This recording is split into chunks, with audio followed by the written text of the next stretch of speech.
Seguinte, aqui vocês mandam. Quer que faz a pauta e depois faz a leitura da semana aí? Vamos fazer a leitura mesmo. Vamos quebrar o encanto da reunião, não? O Wagner vai carregar ali. Começa do Zé Walter aí mesmo, vai. Vai, cadê?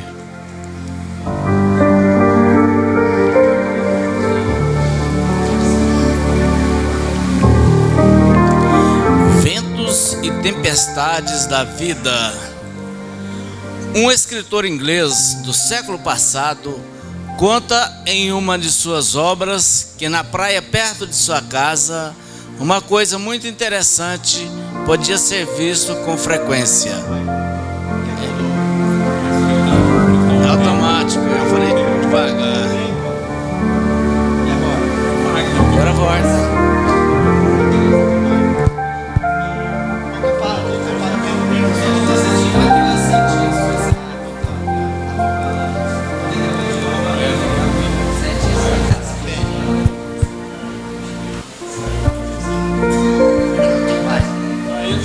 É só o próximo slide.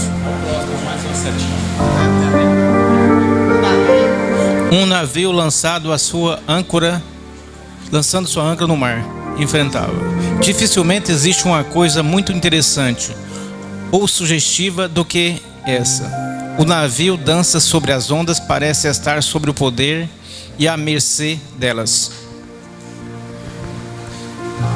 O vento e a água se combinam para fazer do navio o seu brinquedo. Parece que vai haver destruição, pois se o caso do navio for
Próximo. Peraí.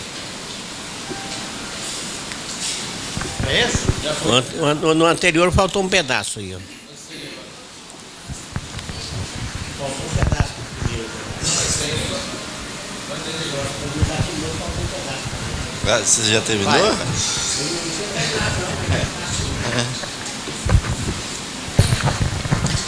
Qual é o segredo da segurança deste navio? Como pode resistir às forças da natureza com tanta tranquilidade?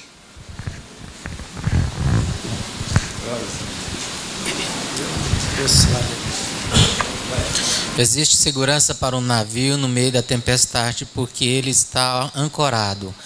A corda a qual ele está amarrado não depende das águas, nem de qualquer outra coisa que flutue dentro delas. Elas atravessam e está fixada no fundo sólido do mar. Tudo? Não importa quão forte o vento sopre ou quanto alta seja as ondas do mar, a sua segurança depende da âncora que está imóvel no fundo do oceano. Muitas vezes nos sentimos no meio de uma tormenta, sendo jogados pelas ondas da vida para cima e para baixo, e açoitados pelo vento da adversidade. Parece-nos, às vezes, que não conseguiremos sobreviver a determinados períodos de nossas vidas. Sem uma vida espiritual, a nossa vida é como um navio sacudido pelo mar, envairecido das circunstâncias incontroláveis da vida. Mas, confiando em Deus, experimentamos a sua presença e amor como âncora de nossa vida. Nos sentimos encorajados e esperançosos. Essa esperança mantém segura firme a nossa vida, assim como a âncora mantém o seguro e o barco.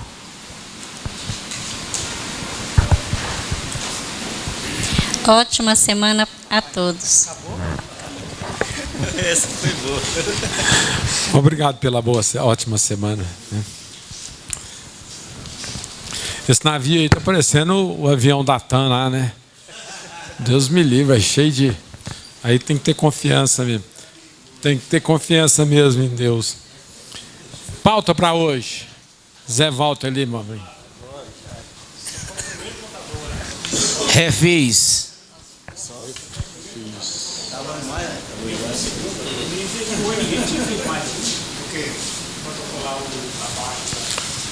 Quem mais? Não tem pauta? Ah, tem lá.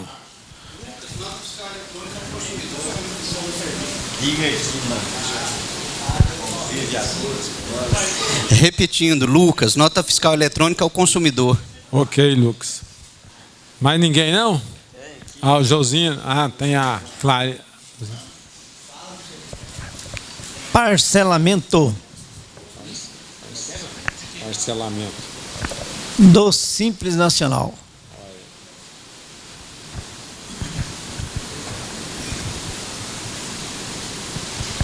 Acabou? Então tá. Não, eu vou colocar aqui.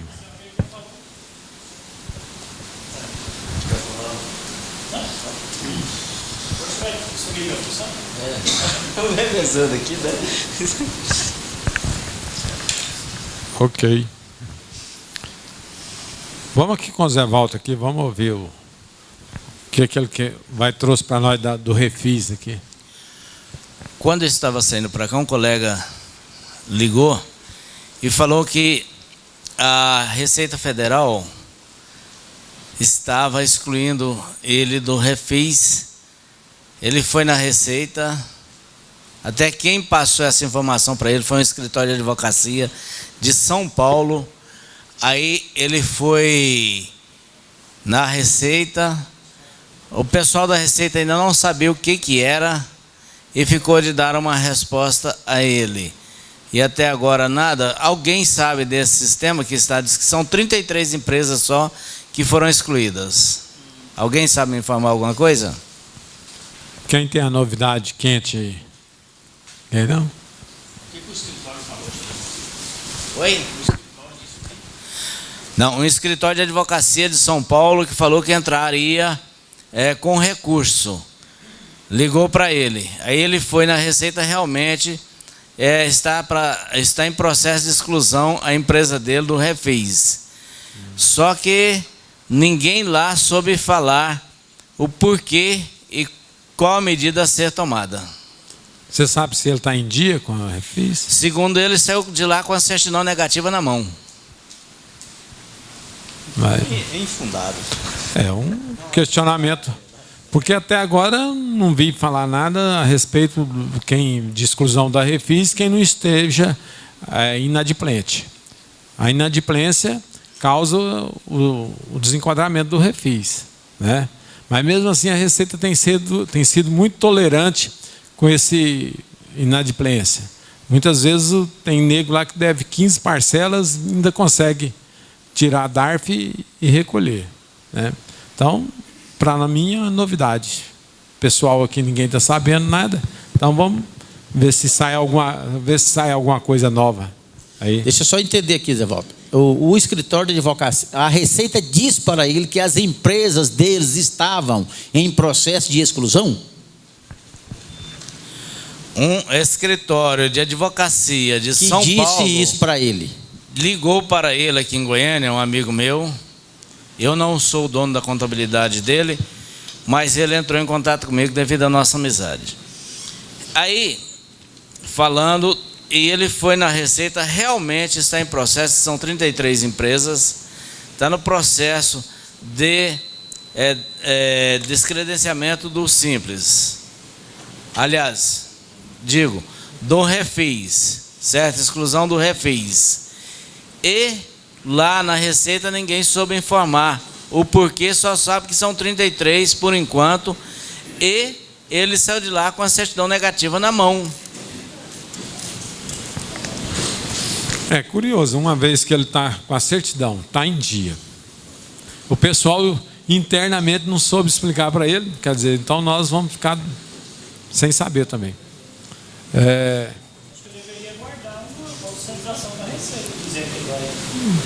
Mas como diz, o pessoal da Receita constatou lá na tela que tem 33 empresas para ser excluída do Refis. E a dele não é inadimplente, não é nada, e não soube informar para ele. Então, aguardar para ver se ele te dá maiores notícias lá ou saia alguma lei explicando alguma coisa a respeito disso aí. É lógico, né? Tá. Convidar meu companheiro, diretor do sindicato, Carlos Pereira, aqui para sentar na mesa ali conosco. Ali. Tem uma cadeirinha lá para você. Foi por isso que eu demorei um pouco de chamar. Autoridade. Com o Ronan aqui, internautas. Antes de entrar na questão do internauta, José Walter, eu vou até reportar um assunto que aconteceu comigo hoje também de um advogado, embora eu sendo advogado, a gente tem que se fazer as interpretações. Nesse caso seu, é claro que a Receita diz correto para o contador. A sua empresa está no processo de exclusão do Refis, mas não diz que está em exclusão do Simples Nacional. Não, do Refis. Do Refis, exclusão do Refis. Já, provavelmente, o escritório diz para ele que ela estaria sendo desenquadrada do Simples para uma possível prestação de serviço. Aí já emendou um pouco, já colocou o Simples na frente. É o que aconteceu hoje com um cliente meu. Ele chegou no meu escritório, né, é um advogado, formado em Direito e tudo, e está até com pendência de pagamento para mim. Chegou no escritório e disse, falou, olha, aqui, meu contador, eu vim ver com você a possibilidade de reaver todo aquele ICMS que eu paguei quando eu recebi a notificação da Receita daquele não pagamento daquele Simples, e eu paguei o ICMS por fora, e também de todo o ICMS que eu paguei, porque um tributarista, um advogado tributarista, sangue azul, me disse que tem um convênio do Estado de Goiás, da Cefaz, com a Receita Federal, de que as empresas optantes do Simples Nacional não pagam o ICMS. Aí eu conversei com ela direitinho, vocês imaginam como é que é. Mas a pergunta do internauta é o seguinte, eu pergunto aos senhores, eu fiquei assim até um pouco interessado em saber. Eu sou contador, posso construir 10 casas, comprar materiais de construção no meu nome, no meu CPF. Tudo bem, natural. O internauta me perguntou o seguinte, ele é titular de uma loja de materiais de construção, o contador me ligou, ele é proprietário de uma loja de materiais de construção, construiu várias casas para comercializar, e este empresário comprou toda essa mercadoria, esses produtos, no seu CPF da pessoa física, porque ele achou melhor vir aqui em Goiânia, nas empresas maiores, comprou no nome dele, não comprou no nome da empresa, porque aquilo era o investimento da pessoa física dele.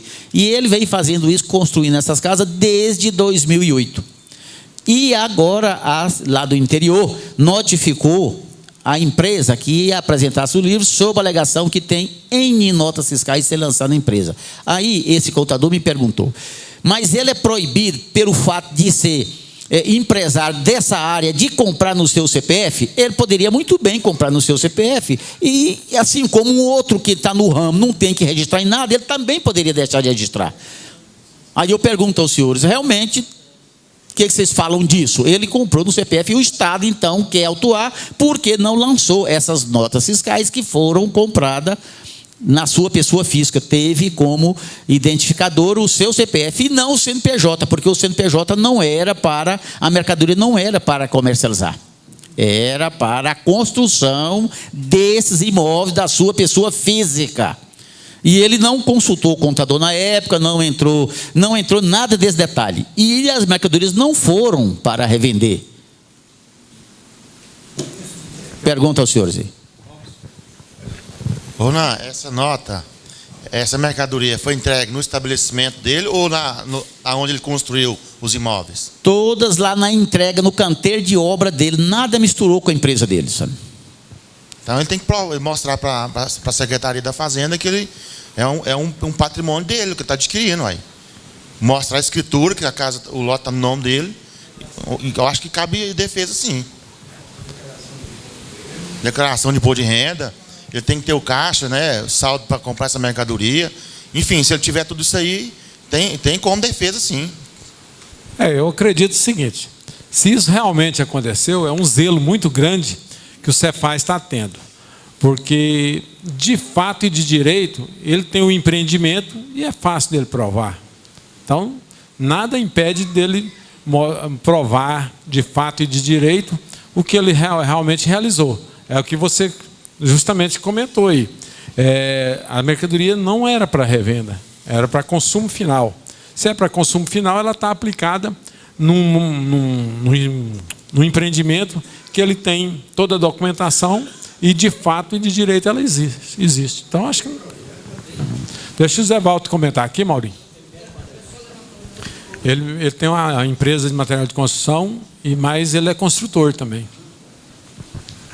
Agora resta saber o seguinte: estas unidades que ele está construindo, está o terreno em nome dele e, quando ele vende em nome dele? Porque é usual, muito comum, corriqueiro, que as pessoas compram um lote, constroem tudo e depois, na hora de fazer a escritura, vai lá e faz no dono daquilo que era do dono do lote. Tem que pensar isso também, né? Não, tudo em nome dele. Ele construiu, vendeu algumas casas dessas, outras ficaram em nome dele para capital próprio, para locação. E vendeu algumas. Mas todas aquelas que ele tem prova que vendeu, construiu, vendeu. As que ele não vendeu está no nome dele, mas comprou muita coisa no nome, na pessoa física dele. Não comprou na empresa, porque ele disse que aquela mercadoria não iria e como não foram para a empresa. E agora o Estado está querendo, notificou que vai ser autuado, porque muitas notas que não foram lançadas. Aí, inclusive, que eu disse para ele, antes ele me fez a consulta, como que ele deveria proceder. O contador me ligou. Aí eu falei, veja com ele se ele comprou na sua pessoa física. Hoje ele me ligou, pois comprou na pessoa física, que foi muita coisa, mas foi com essa finalidade. Veja isso para mim com seus colegas, se alguém teve esse problema, se nós podemos estar seguros de uma defesa.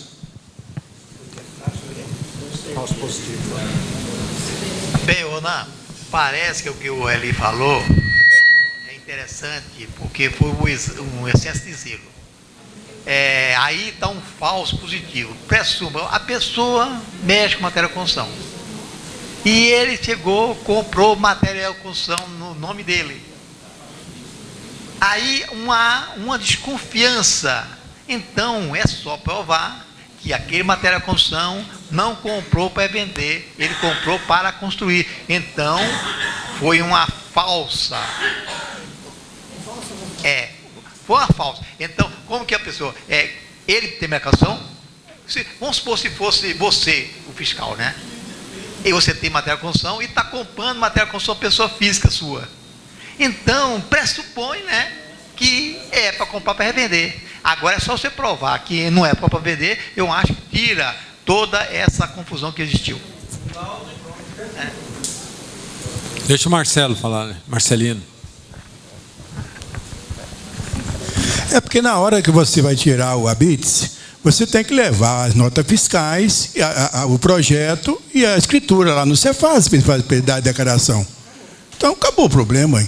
Eles já têm que fazer isso para você levar no habite, senão você não tirou o habite. É porque às vezes o Estado cria uma bitributação, né? Você passa pela sua firma, depois você emite uma nota para você. Porque por se tratar lá do interior, até mesmo na capital, eu acredito que ele não tenha tirado os habites desses imóveis. Para vender, deve ter tirado. Outras não tirou habites, né? Mas o certo que foi isso, comprou na pessoa física, não usou, não era com o objetivo da empresa. Mas então, internauta, está aí, né? Você pode ficar mais ou menos entusiasmado, poder-se-á caber uma defesa e você ter sucesso nisso aí. Acho que nem defesa vai ter uma justificativa, né? que ele ainda não autuou, está só notificando. Aqui com o Lucas lá. Nota fiscal eletrônica. Sim, nota fiscal eletrônica ao consumidor, né? Nós sabemos que existe um projeto aí de implantação dessa nota para os varejistas. E nós ainda estamos instruindo o nosso cliente a comprar a impressora fiscal, que é um pouco cara, né? R$ 2.400 mais ou menos o investimento. E eu queria saber se ainda já tem uma perspectiva de implantação dessa nota fiscal eletrônica aqui em Goiás ao consumidor. E se as empresas que já têm a impressora fiscal, se elas podem emitir a nota fiscal série D1.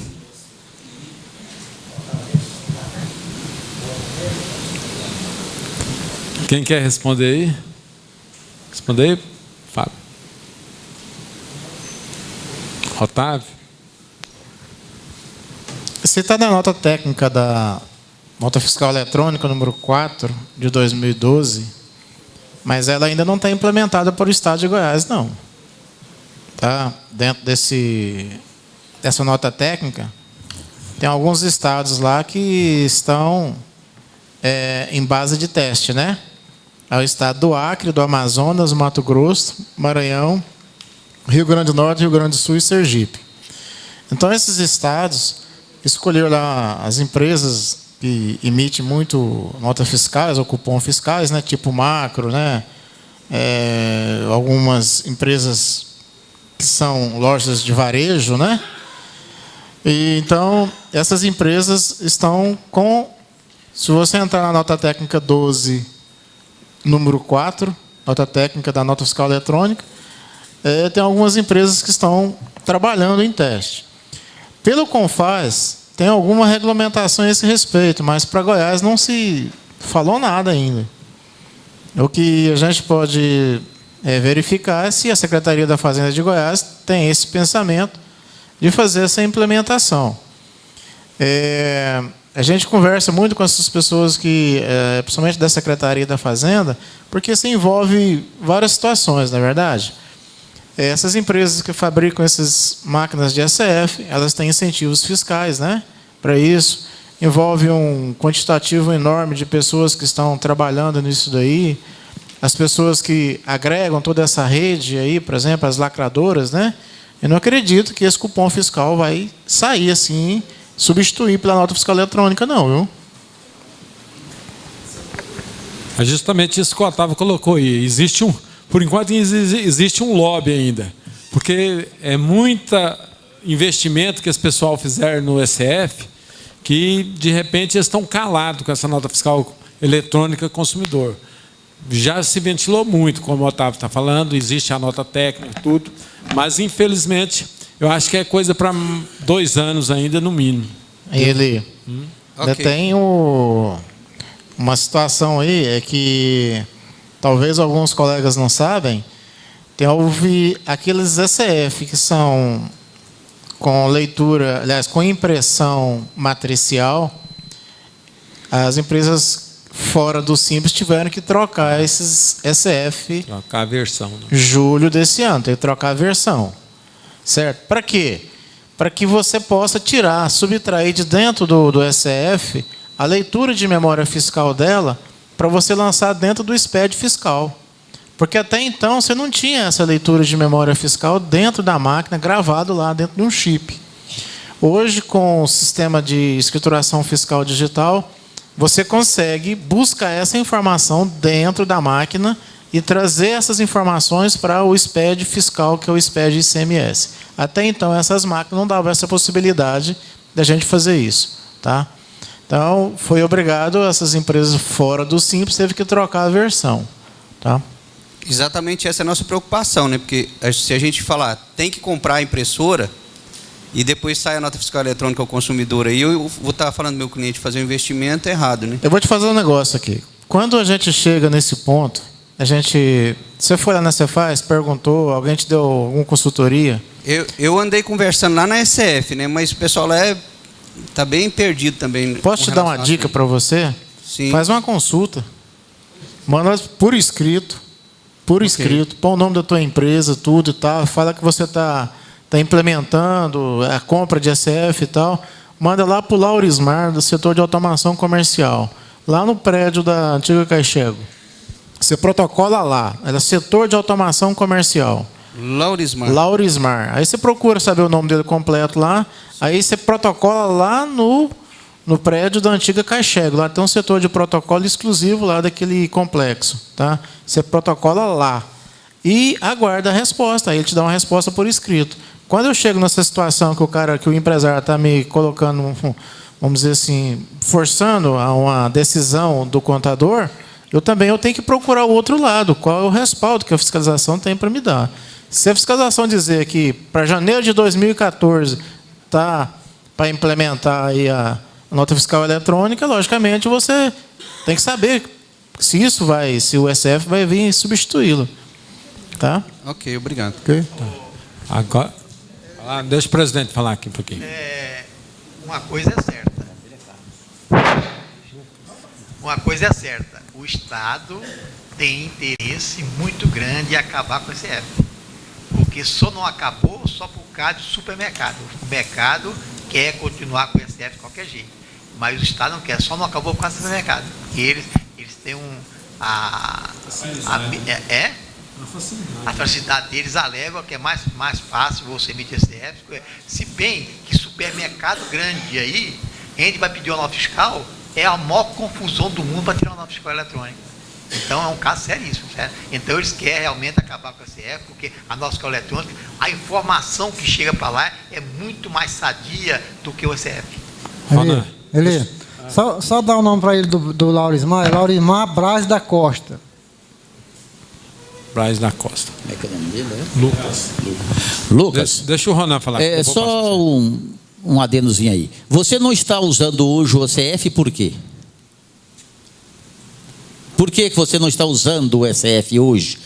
Eu tenho caso que é de empresa nova, tem caso de empresas que tinha aquela impressora antiga que tem que trocar, certo, que é do Simples Nacional. Tá, só um comentário para você, que às vezes ela não está ali dentro daquela obrigação fiscal de usar o CF, mas ela está ali, tem dispositivo eletrônico, tudo isso obriga a usar. Talvez você recomenda o seu cliente aguardar mais, e sendo que é uma empresa que está, por outro motivo, obrigada a usar o SF. Ele poderá ser penalizado e dizer que você que não pediu para ele comprar o SF. Num caso desse, seria melhor você pedir para comprar o SF, principalmente se ele tiver algum dispositivo eletrônico lá no seu estabelecimento, que isso aí vai obrigar a comprar, sabe? Exatamente, eu já instruo isso de imediato para não precisar ficar vigiando esses 10 mil, 60 mil semestrais aí de faturamento, né? Ok, então você está por dentro da legislação, que eu ia comentar, o Ronan comentou e você afirmou. Quanto à nota fiscal série D1, você comentou a respeito, né? Agora eu passo para você. Ela usa em duas situações. Para substituir o cupom fiscal, tem muito cliente hoje que ainda não aceita o cupom fiscal como documento. Então você pode emitir a nota fiscal, mas primeiro passa no SF, né? E coloca o número do SF, paga, você faz a tributação pelo SF e emite a nota com a cópia do coisa. E no caso de ter levado a máquina para uma intervenção, aí você pode usar a nota fiscal consumidor também. Ok? Deixa o Ralo dar um pau. Não. Eles estão autorizando pouquíssimas, né? Depois do rally aí, o menino lá pediu para eu antecipar a pauta dele, que não precisa mais cedo, certo? Como o assunto estendeu, eu cortei você, depois eu vou logo para você. Com referência a essa nota fiscal eletrônica do consumidor e a SF, fala mais próximo aí. Eu acho que não há nenhum, quer dizer, para o Estado, nenhum prejuízo se ele utilizar os dois. Por quê? Se hoje, quando nós temos que fazer uma intervenção numa máquina, nós podemos emitir nota ao consumidor, por que não a pessoa que não interessa a máquina, a SF, por que não ele emitir nota ao consumidor eletrônica? Quer dizer, eu acho que não existe o porquê. É questão de ser trabalhado isso no Estado. Eu também tenho uma posição a esse respeito, é o seguinte: Se a empresa está obrigada não, se ela fez a adesão para emitir nota fiscal eletrônica, se ela emite nota fiscal eletrônica, que é um documento mais formal do que o cupom, para que vai ter cupom, gente? Eu entendo assim. Tá? Mas na nossa legislação ainda está previsto lá que quem vende ao varejo, né, tem que ter o cupom fiscal. Obedecer os 60 mil a cada semestre, né, ou 120 mil anual, tem que implementar o SF. Então, está na legislação, não tem que cumprir. Está na lei. Agora, isso aí tem que ser trabalhado no Estado para... Já foi solicitado lá para o Marcelo Mesquita que dobrasse esse valor, para passasse para 240 mil. Já foi solicitado isso, está entendendo? Pois é, mesmo o seguinte... Mas isso aí não é reivindicação, não é para nós, contador. É para os empresários que tem que reivindicar, não é? Somos nós que tem que reivindicar. Exatamente. Entendeu? Porque, no caso, o supermercado tem interesse da ICF. Ótimo, então fica com a ICF. Quem não tem interesse, que usa a nota fiscal eletrônica. Tá certo. Ok. Ô, Robson, eu não vou passar agora, não, deixa o presidente voltar, porque se eu dar o assunto aqui, ele vai pensar que ele saiu. Só um complemento. Pode complementar. Em primeiro lugar, os Cindy Lojas com a Fé Comércio já estão brigando para aumentar esse limite, né, do SF. Mato Grosso aqui do lado já aumentou, né? E também, por outro lado, tem a nota fiscal eletrônica ao consumidor que está saindo aí. Já tem estado do Rio Grande do Sul, se não me engano, Pernambuco, Bahia, já estão implementando. Que eu acho que vai sepultar o SF, né? Ô Fábio, não falando que a nota fiscal eletrônica, o consumidor vem revolucionar, que não precisa nem daquela máquina mais, que aquilo é uma embira, o cupom fiscal é uma embira. Por isso que eu digo, ela deve vir para sepultar. Além de custar caro, quebra demais. Eu acredito que a nota fiscal eletrônica do consumidor vai deixar sem sentido o SF, né? Realmente. Veio para revolucionar mesmo. Agora eu passo para o Robson lá.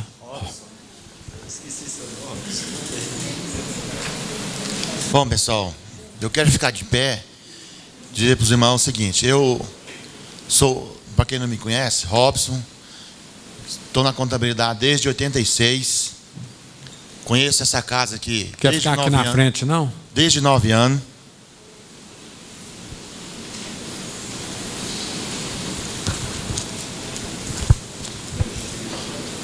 Então, estou aqui nessa casa desde 9 anos, agarrado na mão do meu pai. Sou filho de Agostinho Fernandes.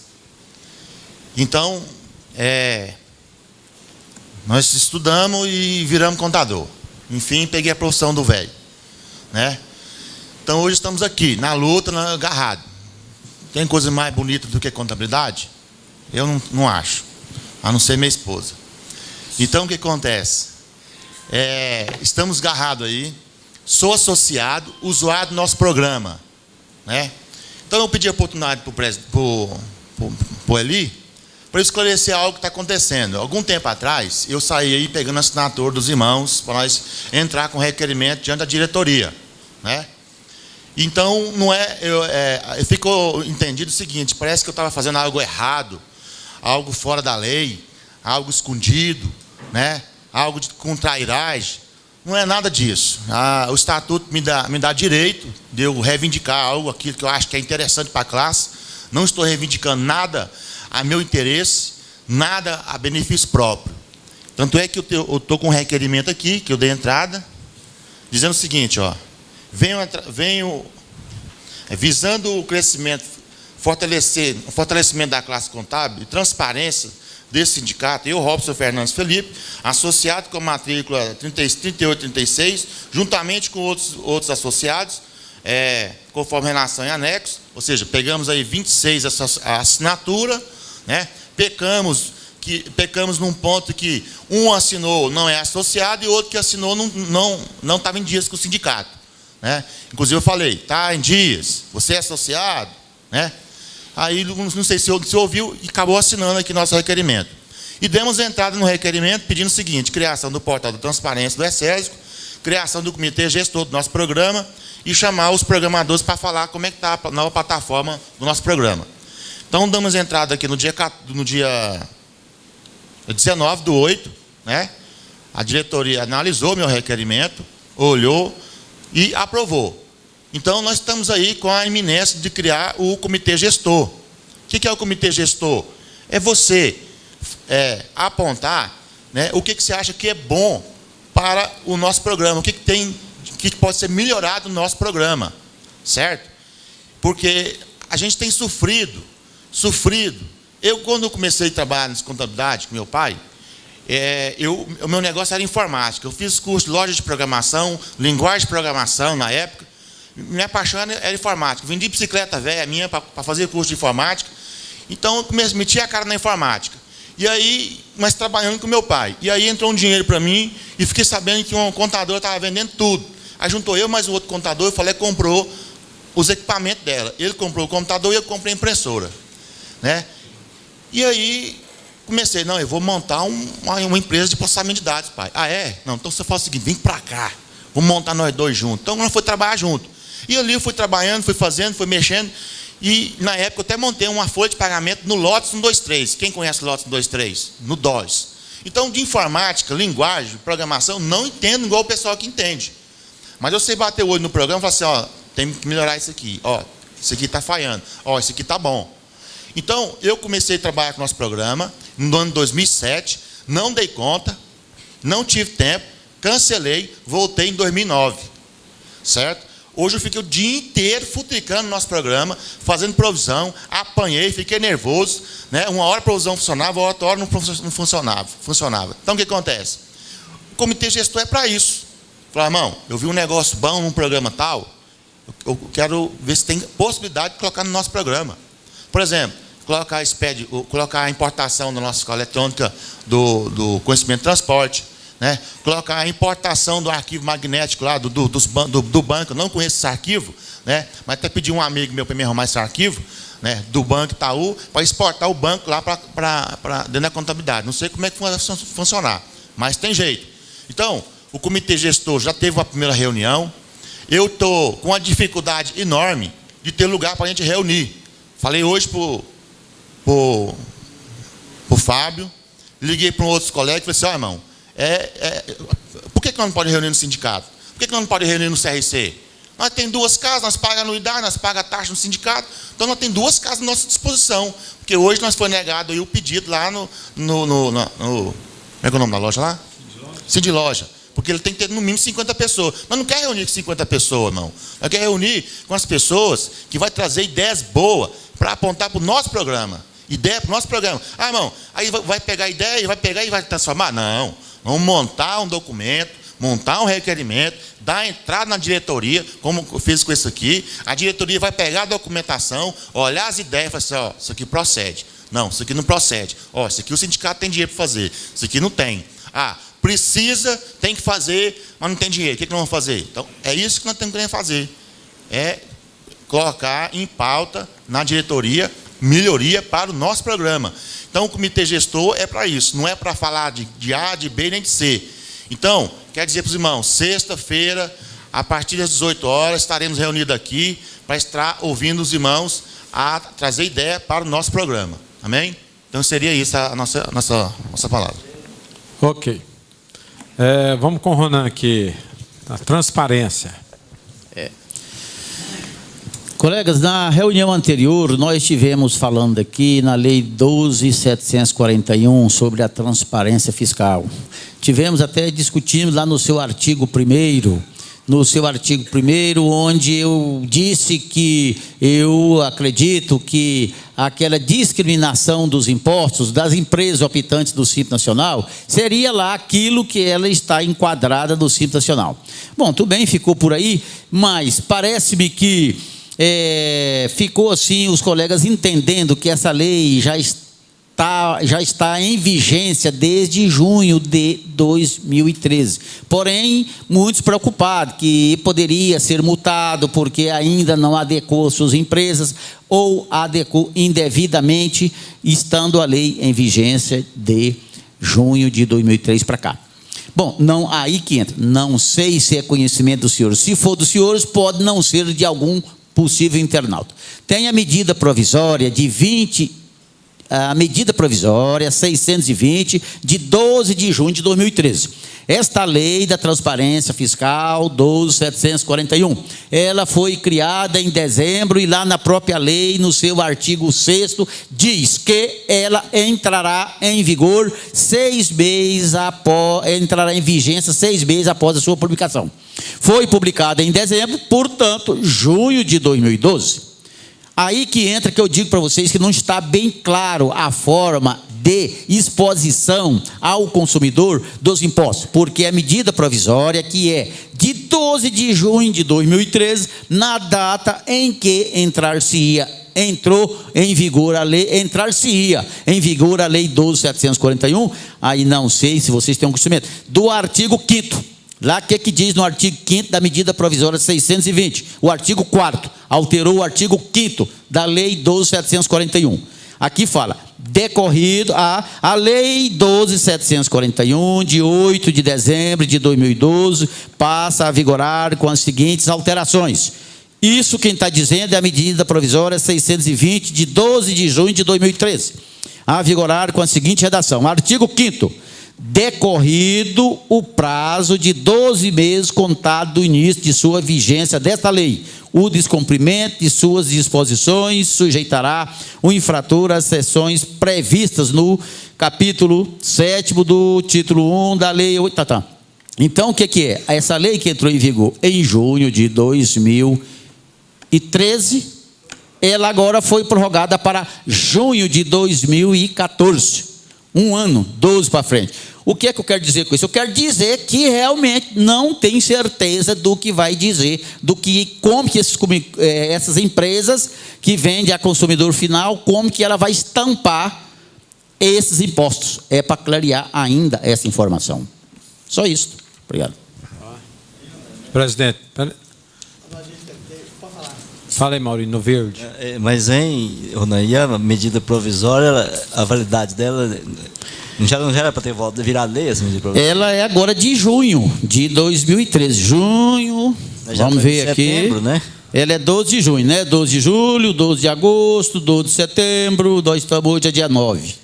Né? Então, eu digo para vocês o seguinte, não é fácil ser contador, igual eu estava dizendo hoje, né?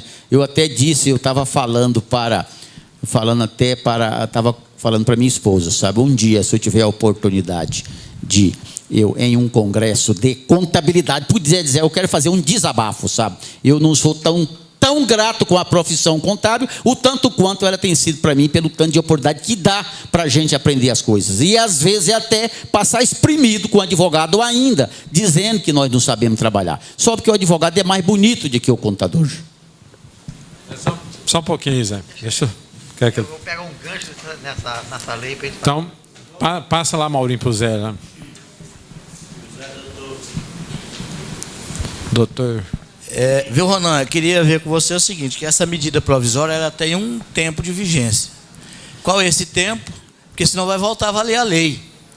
Mas se ela não for aprovada. Concordo com você, por isso nós estamos aqui nesse grupo de estudo. 90 dias, não chegou ainda, né? Nós estamos, ela ainda está em vigência. 2 dias, dia 12. Hoje é 10. Hoje é 10. Fala, presidente. Bem, pegando essa dica dessa lei de transparência, inclusive o Walter mandou um tempo atrás, interessante, as leis, ela entra em vigor imediatamente e a gente tem que aprender a lei, executar a lei, e daqui 5 anos os fiscais vão verificar se está certo ou errado e vai nos flutuar. Então, o que eu quero levar lá para o encontro nacional que tem no Rio, vai ser no 19, 20, 21, é exatamente o que o Walter solicitou. A lei entrou em vigor. Mas só deve haver punição depois de 1 ano de eficácia da lei. Essa é a ideia, igual eles entenderam essa eficácia da lei para julho de 2014. Então, as leis deviam ser, porque se a gente tiver cometido algum erro, a gente pode voltar e consertar aquele erro sem penalidade. Essa é a intenção, tá? Então, vou levar isso. Eu agradeço o Walter por não ter colocado isso. Eu acho que a gente vai colocar isso nacionalmente e, quem sabe, né, a gente vai ser ouvido. Essa é a intenção. Outra coisa, aquele que tiver algum trabalho, algumas coisas, manda para a gente que a gente vai fazer o trabalho e expor isso nacionalmente. Então, dizem por aí afora que os trabalhos, houve 5 encontros já. Desses 5 encontros, todos os encontros, o Estado de Goiás leva trabalho. Então, nós estamos conhecidos nacionalmente pelos trabalhos que a gente apresenta nesses encontros, né, com coisa assim. Então, o Goiás já está sendo conhecido pela reivindicação que faz através dos encontros, sabe? Tá? Vou falar. Então, colegas, igual a gente vê aqui, nós vimos aqui nesse grupo de estudo, não tem, eu acredito, nem advogado, nem engenheiro, nem médico, nem economista, nem ninguém tem esse compromisso profissional de todo dia, um dia por semana, se reunir à busca de conhecimento. Isso é o senso da responsabilidade. Então, colegas, nós temos que, nós todos unirmos e ver, não podemos fazer serviço, assumir responsabilidade sem um honorário compatível com a nossa profissão. Porque o cliente atrasa o pagamento, não paga o pagamento, igual esse cliente meu, 1 ano que está devendo, você mesmo. Mas por que você tem com ele 1 ano? Que eu pedi, me pediram, não fica com esse danado aí, que você faz isso por mim, eu já fiz tanto por você, ajuda esse condenado. Hoje ele chegou no meu escritório dizendo isso, e bonitão, pisando alto ainda no meu escritório, sabe, e sem me pagar. Mas eu não pude dizer para ele, você está me devendo 1 ano. Não posso falar, porque tem um passado, eu estou ali, né, comprometido com ele, dado quem o circula essa pessoa. Então, gente, nós temos que nos valorizar e cobrar, não é caro não, cobrar o honorário compatível, no mínimo, um salário mínimo da empresa, pequenininha, tem que ser, porque a responsabilidade é muito grande. Quer falar aí, Maurinho? Não, só alertando só um aspecto aqui. A lei 12.741, ela está em vigor, porém o artigo da penalidade é que foi prorrogado. Então, procura-se adequar à lei, porque a penalidade que está suspensa, certo? Então, se você não está cumprindo, tudo bem, mas ela está em vigor para ser cumprida, só que não vai haver penalidade. Quanto à penalidade, só a partir de 10 de junho de 2014. Vamos para frente aqui. Lá com o Josino, lá. Parcelamento. Depois passei para você.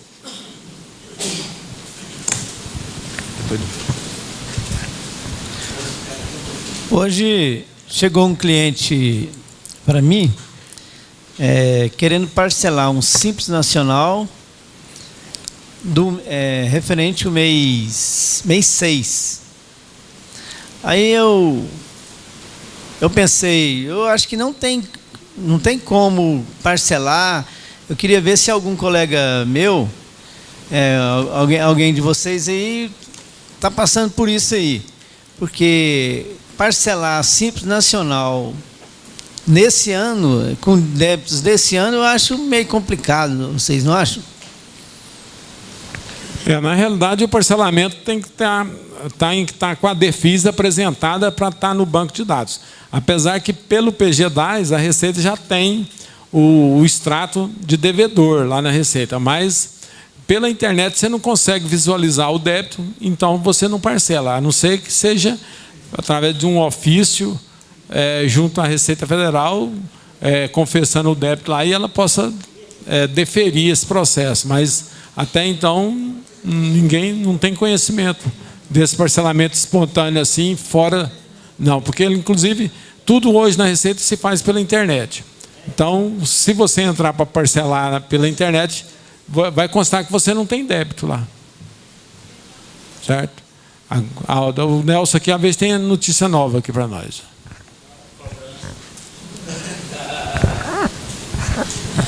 Aquele pedido de parcelamento dos débitos referente a 2013, nós fizemos solicitação e às vezes que eu vou na Receita diz que é para guardar. Se alguém tem alguma notícia.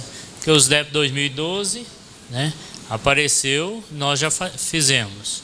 Mas os débitos referente ao exercício, né, 2012. Acontece que aquele parcelamento que, para algumas pessoas que tinham débito de 2011, ele foi consolidado. e aí mandaram o pagamento de R$300, né? Agora, quem tinha débito de 2012, como na época que foi o pedido do parcelamento, os débitos não estavam no banco de dados da Receita através da DEFIS, então não foi incluído na consolidação. Agora, quem entra no pedido de parcelamento pela Resolução 94, que criou esse parcelamento, ela recepciona o parcelamento, te emite o recibo do parcelamento, mas aí você entra naquela fila de espera. Então, você tem um documento que você pediu o parcelamento, porém, tem que esperar a consolidação para... Então, lá no banco de dados, quando você entra, vai constar lá assim, débito suspenso, porque você tem um pedido de parcelamento. Só que a Receita, pelo não ter apurado o imposto ainda, ela não consolidou. Mas você, para qualquer efeito, você tem um comprovante de um pedido de parcelamento que você está querendo regularizar a situação. Certo? Presidente. É o Walter? Esse rapaz, o Eric Wilker, ele ligou para mim. Aliás, eu liguei para ele é de Ipameri, procurando saber como é que vamos fazer a mudança do drive para o A. Então eu fiz passo a passo com ele, só que deu um probleminha.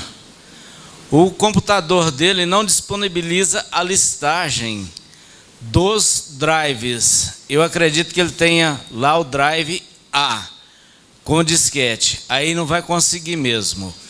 Agora, quem tem, e até eu vou até entrar em contato com ele novamente, vou dizer o seguinte, para que ele entre, faça no disquete, faça uma cópia para o pendrive. Eu acredito que vai dar certo. Agora, quem não tem o dispositivo do disquete, é fácil fazer isto, correto? Esse aqui tem drive A? É que pedi... É USB. Não tem não. Então pediram para que eu fizesse a demonstração. É 2 minutinhos, eu posso fazer? Então pode até, alguém quiser fazer alguma pergunta que for rápido. Outro detalhe só que eu queria falar é o seguinte: quando for adquirir SF, a diferença para 10 anos e para 5 anos é R$200. Como é que é pedir SF? Tem SF agora para 10 anos e tem SF para 5 anos. Com R$200 a mais você ganha 5 anos. 5 anos. E essa foi a informação que eu tive. Mas será que o SF vai durar 5 anos?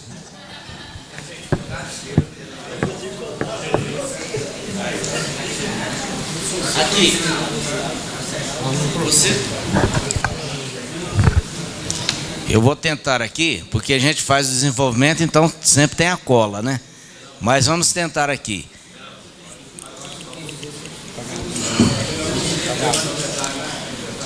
Eu vou pegar esse pendrive meu, que é o F, aqui, e vou formatá-lo. Correto? Não tem problema, é cheio de música, mas eu consigo outro. Mas eu tenho cópia. Então vou formatar, correto? Formatação concluída. Não tinha nada aí. Hã? Então não tinha nada aí, o cara leu rápido demais. Né? Tinha, porque o computador tá bom. Agora, você vai aqui. Oi?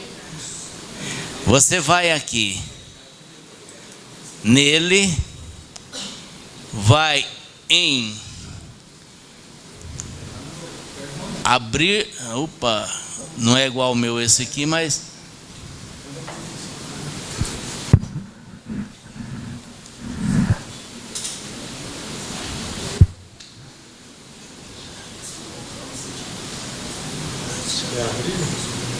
não.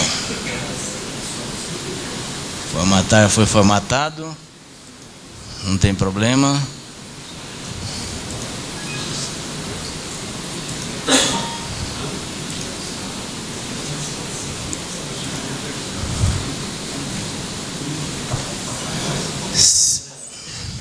Não, não vai não. Vai. Mas não é abrir.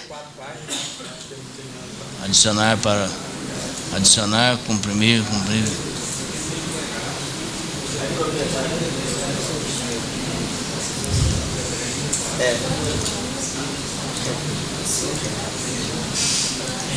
Essas coisas ao vivo dão um trabalho, né? Ao vivo é complicado, principalmente para quem está meio... Sincronizar, abrir, tal, compartilhar, abrir dispositivo, portátil, adicionar para um arquivo. Não, senhor. Não. Porque aqui você não vai renomear.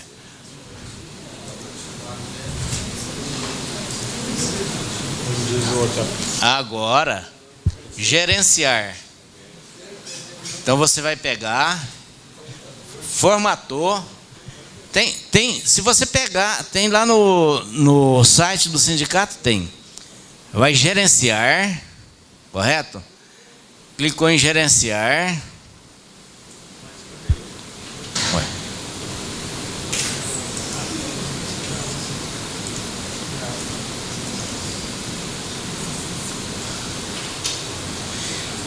Agora, gerenciar dispositivo.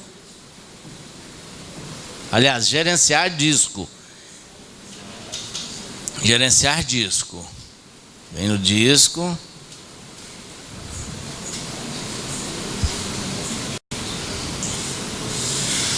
Qual que é que você vai? Você vai o F. Não.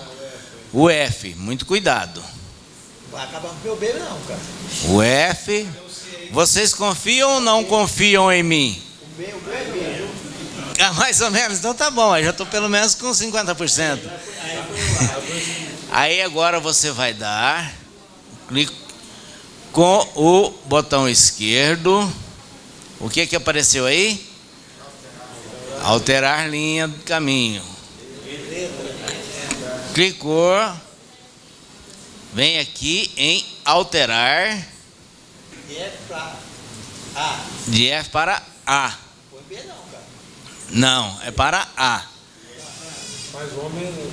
Clicou. Prontinho. Agora é só você vai lá no certificado, vai fazer o certificado como se você estivesse fazendo no disquete.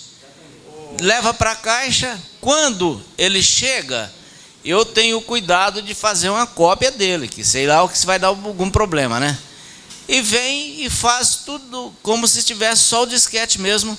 PT, saudação, qualquer coisa, estou à disposição. Quer dizer que só altera o F pelo B. Hã? Isso, aqui, é esse bichinho aqui, ó, esse pendrive é que ficou live, não é o seu computador. Oi. Dizer que esse pendrive agora é aquele disquete. Agora é, certo? Mas se eu tirando ele e você colocando qualquer coisa, não existe ele aqui não. Bem, antigamente o drive A seria um disquete. Isso. O CD qual é? D. Isso. Isso. Aham. Então,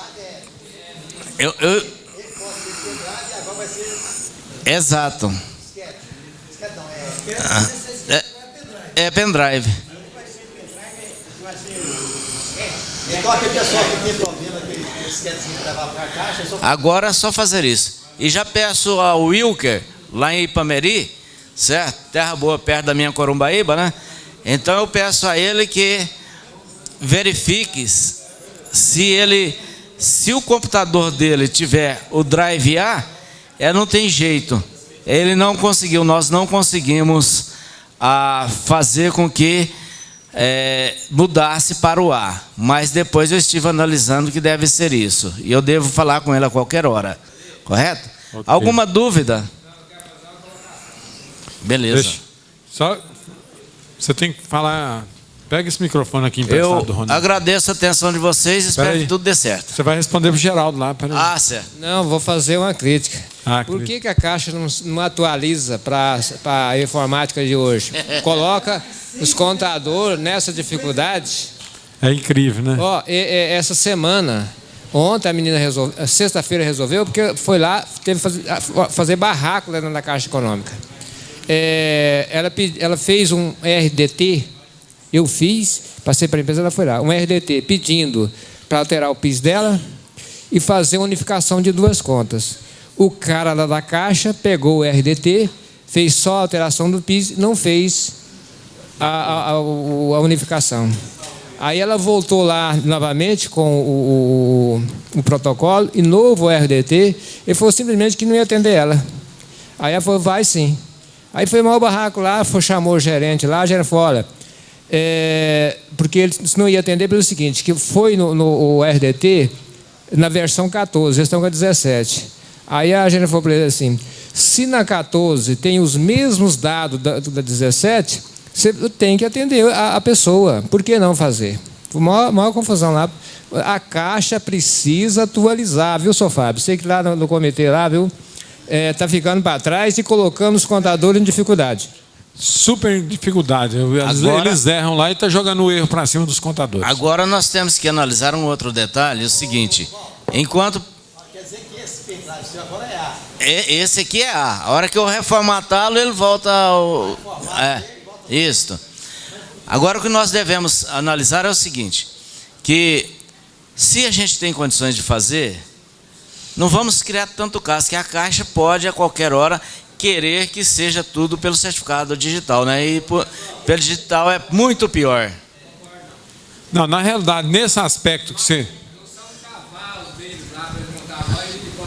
Viu, Geraldo? Mas nesse aspecto aqui da mudança do pendrive para o disquete, tudo bem, mas esse negócio do RDT, nós temos que realmente verificar isso aí, porque está um abuso. Está um abuso. Não, mas uma potência igual eles, não depender de um disquete ainda é brincadeira. Né? Desceu o pau na Caixa que ela aprende a respeitar o computador.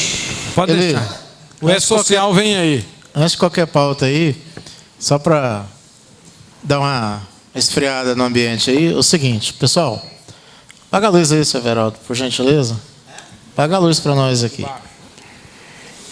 Pessoal, desde sexta-feira passada, a Receita Federal lançou um programa para as administrações tributárias poderem, as administrações tributárias estaduais e municipais poderem fazer o auto de infrações de todos os impostos, inclusive os impostos federais. Tá?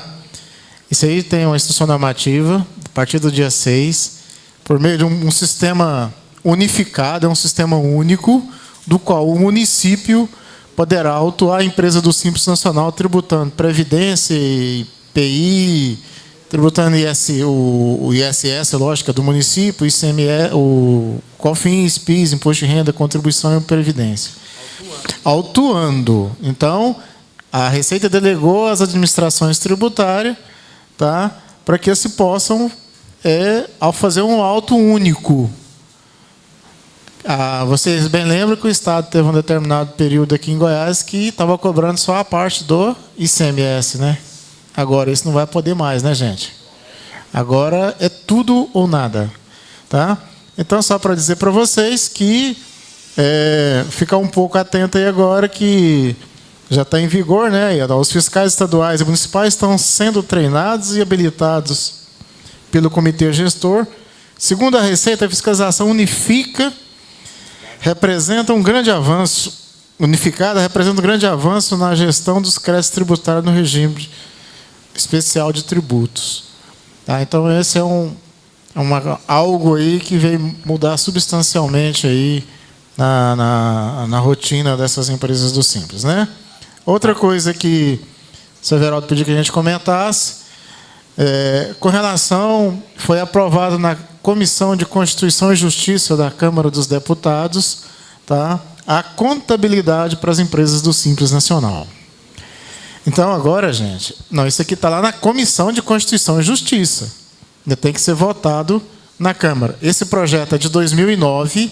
A gente já vem trabalhando com ele, acompanhando esse deputado Arnaldo Faria de Sá, ele é contador, ele é técnico em contabilidade, ele vem apresentando uns projetos. Então, o que está acontecendo? Pelo Conselho Federal, as empresas, não existe mais o regime de caixa. Né? As empresas do Simples têm que trabalhar com regime agora de regime de competência. Isso aí é norma do Conselho Federal de Contabilidade. Porém, a legislação tributária brasileira não está acompanhando as normativas do Conselho Federal. Então, esse deputado está pegando um pouquinho de rabeira aí, nessa caminhada, e está conseguindo algumas coisas em prol da classe contábil, que seria esse importante segmento que as empresas de lucro presumido vinham fazer a sua escrituração contábil. Tá? Então, nós estamos tendo isso daí. Só para avisar para vocês, nós fizemos um curso aqui no mês de agosto, dia 25 de agosto, 21 de agosto, né, seu Everaldo? Gente, teve 142 pessoas aqui dentro. E vamos fazer agora, dia 25 de setembro, outro curso prático de escrituração contábil, com a ferramenta do nosso programa. Para vocês verem a carência que os nossos contadores aqui estão tendo com relação à escrituração. E quem vier participar do curso a partir de agora do mês de setembro, né, nós temos algumas novidades aí também. Tá? Inclusive, essa novidade foi editada pelo Conselho Federal agora recente.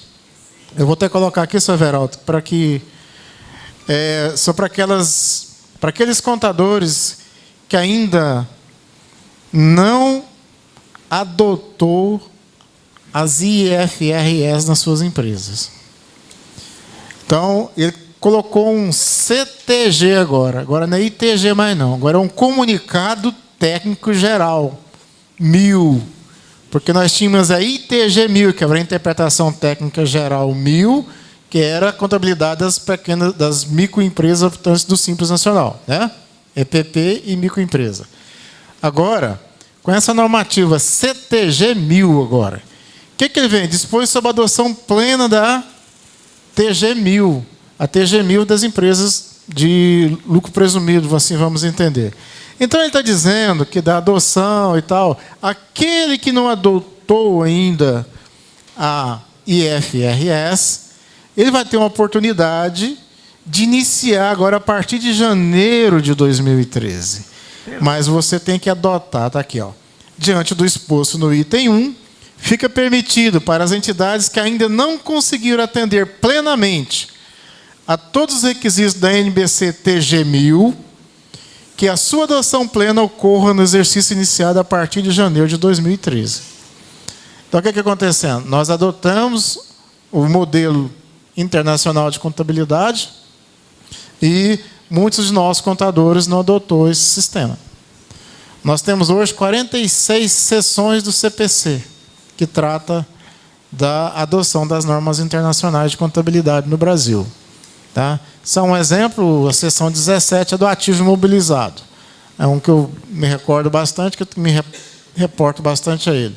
Então, a gente vai também tratar sobre essa normativa aqui, tá? No curso que a gente vai fazer. Eu vou dar uma estudadinha nela e trazer essas informações para vocês, como é que nós vamos ter que adotar aquele que ainda não adotou, né, as implementações das IFRS, né?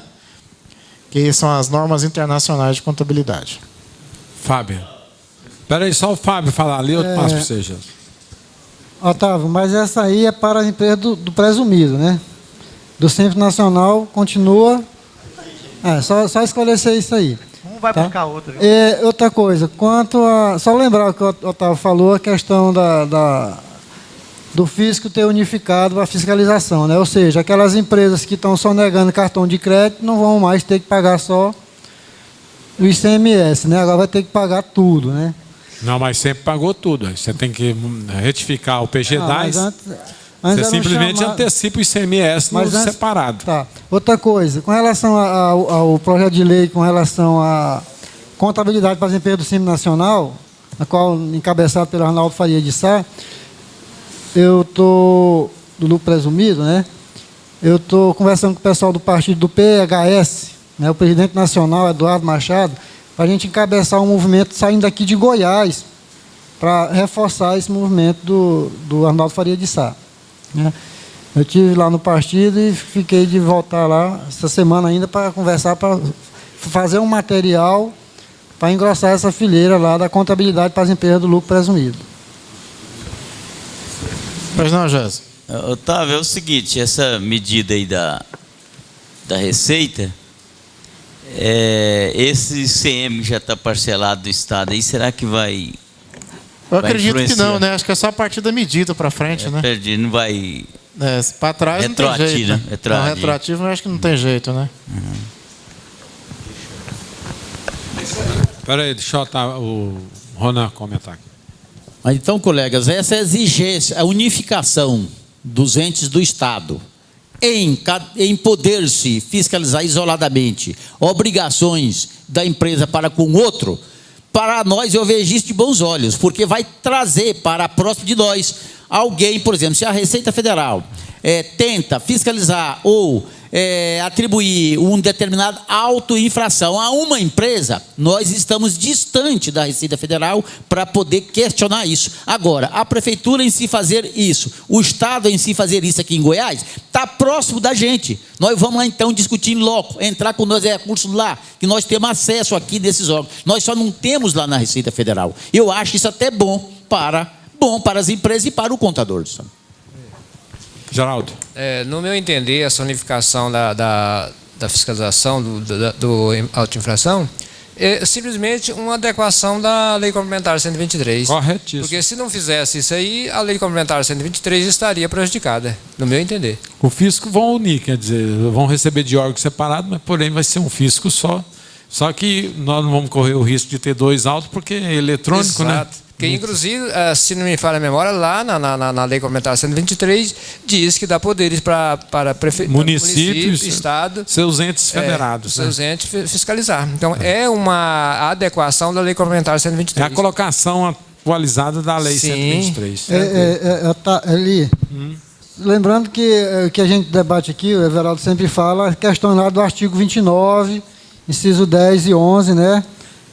As empresas têm que adequar aquela questão do volume de despesa, a questão do estoque, porque eles vão começar por ali. Com certeza eles vão começar em cima. Eu acredito, Fábio, que com a cultura também da contabilidade em si, a própria contabilidade vai fazer com que ele apure isso automaticamente. Na apuração do estoque e tudo outro. Fala, presidente. Bem, pessoal, a gente prometeu colocar alguma coisa a mais, agora já coloquei mais duas. E eu gostaria que aquele pessoal que tem uma construtora nos traga esse plano de conta para a gente adequar e certo, fazer com modelo. Vamos supor hoje aqui, essa empresa aqui... Olha só, Everaldo. Vai passar para você. Vamos supor, essa empresa aqui eu peguei aleatoriamente, vamos supor que ela não tem plano de conta, não tem nada, tem plano de conta, não quero. Então, eu coloquei o seguinte, tem aqui importar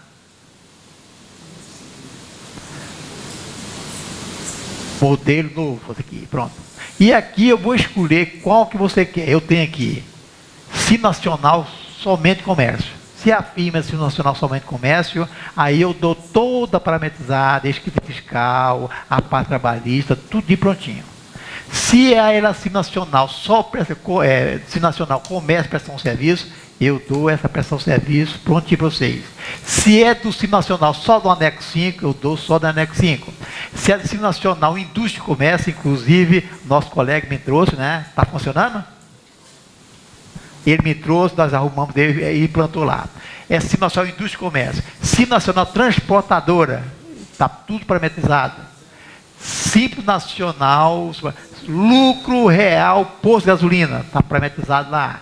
Lucro presumido, matriz filial de comércio e serviço, está parametrizada. E por último agora, o lucro presumido, serviço sem empregado, está aqui. E lucro presumido, transportadora. Transportadora, presidente, eu coloquei, essa transportadora que eu coloquei, ela tinha nada mais de 16 filiais, está tudo prontinho, é só vocês, está tudo parametrizado, pronto, tá? Então, alguém que tiver um modelo para trazer, aí me traz um modelo que a gente coloca também como modelo para o nosso colega que está necessitado, tá bom? Ok. Vamos com o Derli ali, ó, no E-Social.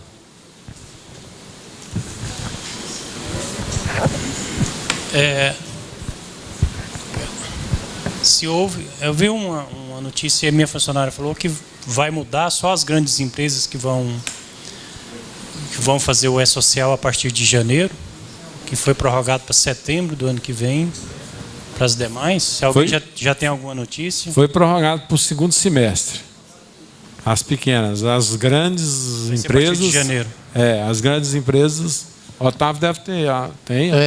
No Classe Contábil, no portal do Classe Contábil, está aqui, o governo amplia prazo para adesão. Pelo que está escrito aqui, está dizendo que no primeiro semestre de 2014 vai ser só para as empresas do lucro real.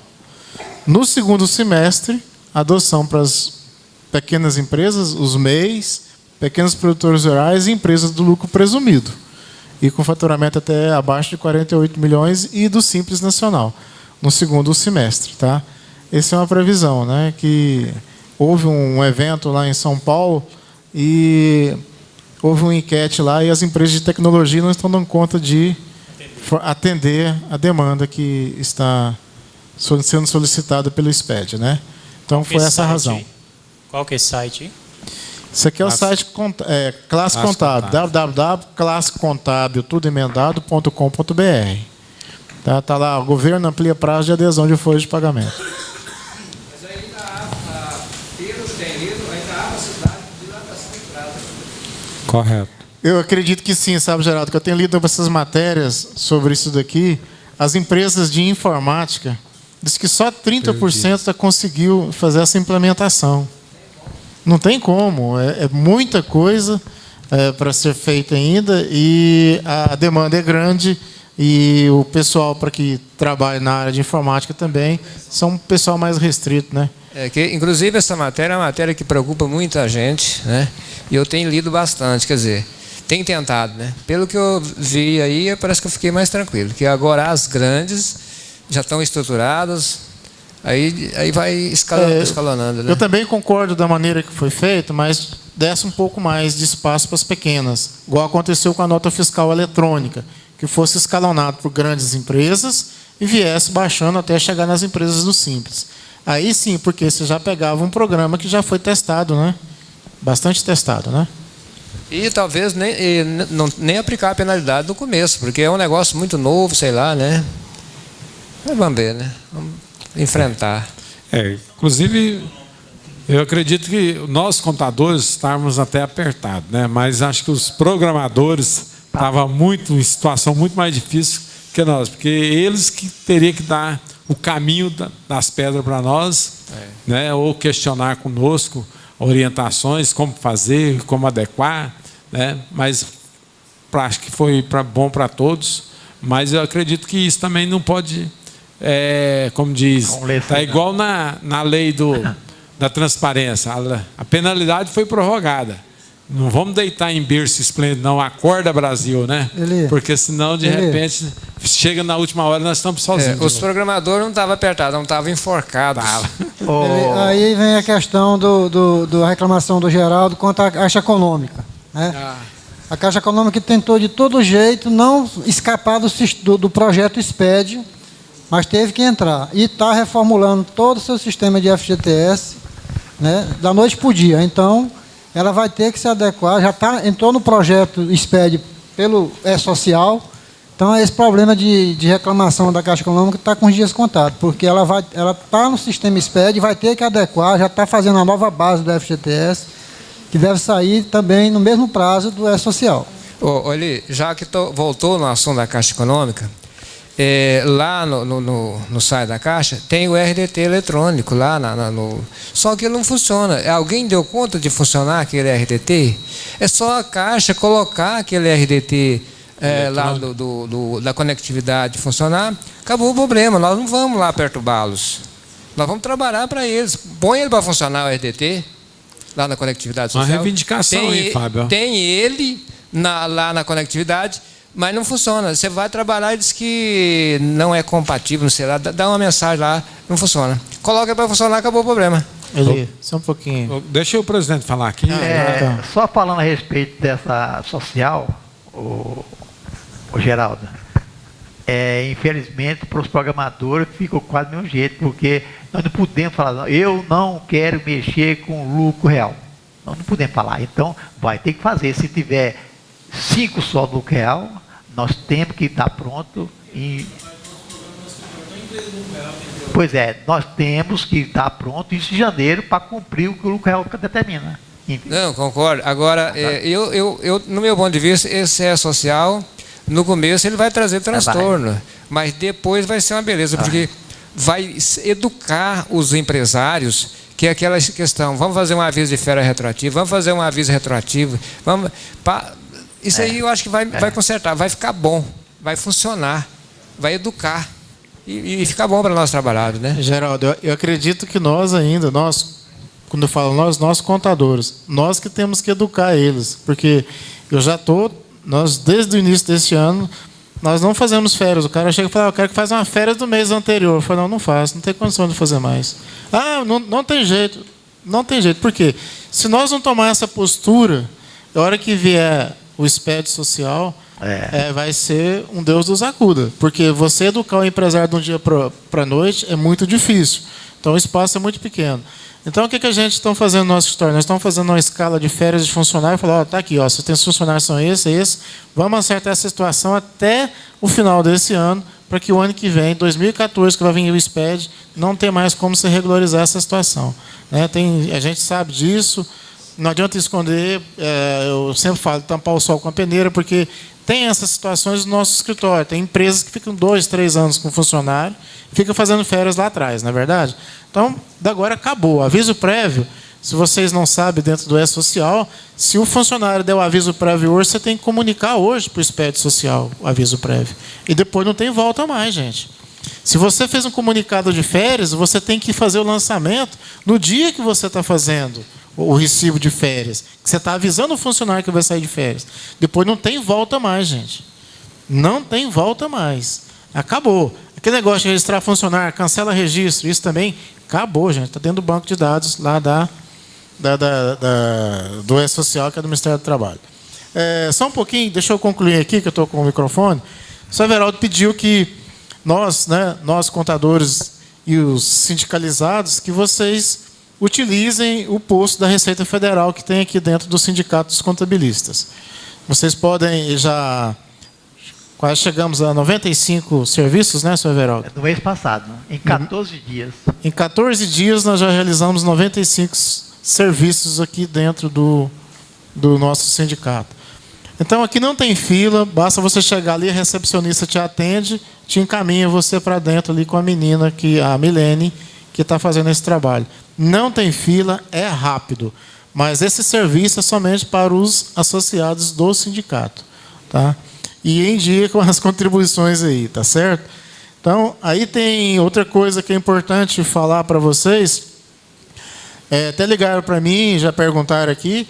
É o seguinte, são aquelas empresas que fazem uma lista de atividades de quinais nos seus contratos sociais e está colocando só 1 ou 2 atividades lá no quinai para o CNPJ. Agora, gente, tem que colocar todas as atividades que você tem no contrato social, você tem que colocar também no DBE que você está fazendo para a Receita Federal, tá? Naquele cadastramento. Então, é a mesma nomenclatura do quinai, tá? É o que estão falando aí. A mesma nomenclatura. E só para falar para vocês, quero compartilhar isso com vocês, que eu tive a felicidade nesse semestre, semana passada, meu filho colou grau, 22 anos, formado em Ciências Contábeis, passou no exame de suficiência no mês de março desse ano, de 2013, no Conselho Federal, e já está inscrito lá no Conselho Regional de Contabilidade. Tá? Está pronto para votar. Então, uma grata felicidade para mim. Não sei se vocês... Não pode falar nada aqui, não. É uma grata felicidade para a gente sabe. Até o Zé Walter estava aqui, que também o filho dele também estudaram juntos, né? O primeiro e o segundo grau, os filhos do Zé Walter com os meus filhos. Né? E até o filho do Zé Walter vai formar no semestre seguinte, em julho, né? Parabéns, tá? Parabéns para nós, né? E o filho do Zé Walter vai formar o ano que vem, no final desse ano, tá? Então, gente, antes do meu filho concluir o curso, já tinha passado na prova de suficiência. Já tinha compartilhado isso aqui com a diretoria. Né? Isso para a gente é uma honra para a gente. Né? E já vai iniciar agora em setembro curso de pós-graduação. Porque o pai pegou firme mesmo, não vai deixar parado, não. Obrigado, gente. Ok. Bem, pessoal, nós já discutimos a pauta. Quem quer discutir mais alguma coisa ou quer ir ver o Brasil jogar, hein?